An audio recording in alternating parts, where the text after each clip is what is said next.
Hi hello வணக்கம், welcome to LS cooks. Video பார்க்கறதுக்கு முன்னாடி சப்ஸ்கிரைப் பண்ணுங்கள், பெல் பட்டனை மறக்காம. ஹாய் ஹலோ எல்லாருக்கும் வணக்கம். இன்றைக்கி என்ன செய்ய போகிறோம் அப்படின்னா, கருணக்கிழங்கு, பச்சை வேர்க்கடலை, பிட்லை. இதுக்கு தேவையான பொருட்கள்: நறுக்கி வச்ச கருணக்கிழங்கு, யாம் இங்கிலீஷில் சொல்லுவாங்க. இப்போ வறுக்கிறதுக்கு என்ன தேவைன்னு பார்த்தா, அரை ஸ்பூன் தனியா, அரை ஸ்பூன் துவரம்பருப்பு, 4 காஞ்ச மிளகா, ஒரு துண்டு தேங்காய்.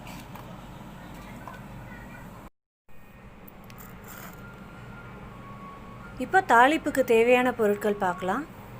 2 பச்சை மிளகா, வெந்தயம், கடுகு அரை ஸ்பூன், எண்ணெய், பெருங்காயம், மஞ்சத்தூள், கருவேப்பிலை. எண்ணெய் வறுக்கிறதுக்கும் கொஞ்சம் தேவைப்படும், அதனால் ஒரு 2 ஸ்பூன் எடுத்துக்கோங்க. 2 ஸ்பூன் அளவுக்கு துவரம்பருப்பு ஊற வச்சது, சின்ன நெல்லிக்காய் அளவுக்கு புளி ஊற வச்சது. இப்போ நாம் துவரம்பருப்பு, வேர்க்கடலை, கருணக்கிழங்கு நல்லா தண்ணி விட்டு வேக வைக்கணும். இப்போது வானலில் எண்ணெய் விட்டாச்சு. நாம் வறுக்க எடுத்து வச்ச பொருளை போட்டு வறுத்துடணும். நல்லா சதக்க வறுக்கணும். இப்போது நம்ம வானலில் எண்ணெய் விட்டு வச்சிட்டோம், அது சூடாயிடுச்சு. இப்போ நம்ம எடுத்து வச்ச கடுகு போட்டு தாளிச்சிடலாம்.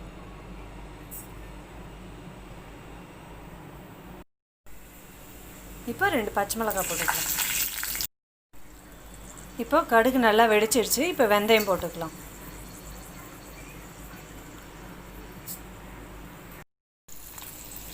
இப்போ பச்சை மிளகாய் நல்லா வதங்கிடுச்சு. இப்போ நம்ம வேக வச்சு கருணக்கிழங்கு, வேர்க்கடலையும் இதில் போட்டோம். இப்போ நாம் மஞ்சள் பொடி, பெருங்காயம் சேர்த்துக்கலாம்.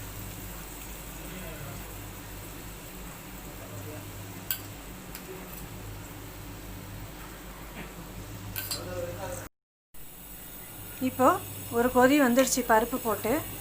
இப்போ நம்ம கொஞ்சம் உப்பு சேர்த்துக்கலாம். இப்போ நல்லா கொதிக்க ஆரம்பிச்சிடுச்சு. இப்போ நம்ம தேவையான புளி தண்ணி ஊற்றிக்கலாம். புளி தண்ணி ஊற்றி கொஞ்சம் நேரம் கொதிக்கணும். இப்போ நல்லா சலசலன்னு கொதிச்சிடுச்சு. இப்போ வேக வச்சு எடுத்து வச்ச துவரம்பருப்பு ஒரு கரண்டி விட்டுக்கலாம். இப்போது உப்பு சேர்த்து ஒரு கொதி வந்தாச்சு. இப்போ நம்ம வறுத்து தேங்காய் வச்சு அரைச்சி வச்ச கிரேவியை இதில் ஊற்றிக்கலாம். இப்போது இது நல்லா சலசலன்னு கொதிச்சிடுச்சு. இப்போ நம்ம எடுத்து வச்சுருக்கிற கருவேப்பிலையை தூவிடலாம்.